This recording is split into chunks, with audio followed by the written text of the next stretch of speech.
Hello guys, तर आज आपण आलो होतो रानामध्ये. कारण उसाला खत टाकायचं होतं. मग काय घेतलं डोक्यावर पोतं आणि दिलं मग या भावाजवळ पण एक युरियाचं पोतं. भाऊ एकच पोतं घेऊन पार वाकला होता.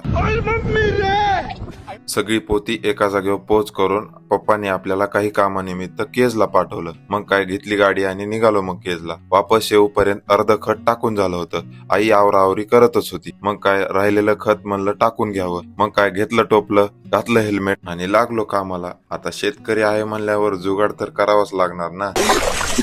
मैं तो कुछ और ही समझ रहा था. कारण ऊसाच्या या पानांमुळे एवढं तोंड कापलं जातं ना आणि अशी आग उठते ना की विचारूच नका. आणि ऊसात खूप डुकरं असतात. डुकरं म्हणजे शहरातली डुकरं नाही, रानटी डुकरं असतात. अंगावर आलं ना वही शिंगावरच घेते ते. त्याच्यामुळं प्रोटेक्शन लागतं. अमेरिका क्या कहता था? क्या हो तुम? आज हम कहते तू क्या है बे? एकदाच सगळं खत टाकून पूर्ण झालं. अरे बेटे, तुझे थकान नहीं लग रही क्या? काम करून एवढा कंटाळा आला होता ना आणि भूक पण खूप लागली होती. अरे मुझे चक्कर आने लग गया.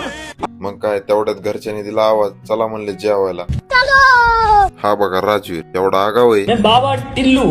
आणि याचं सगळं लक्ष जेवणाकडे नसून माझ्याकडे होतं की काका काय करायला लागला.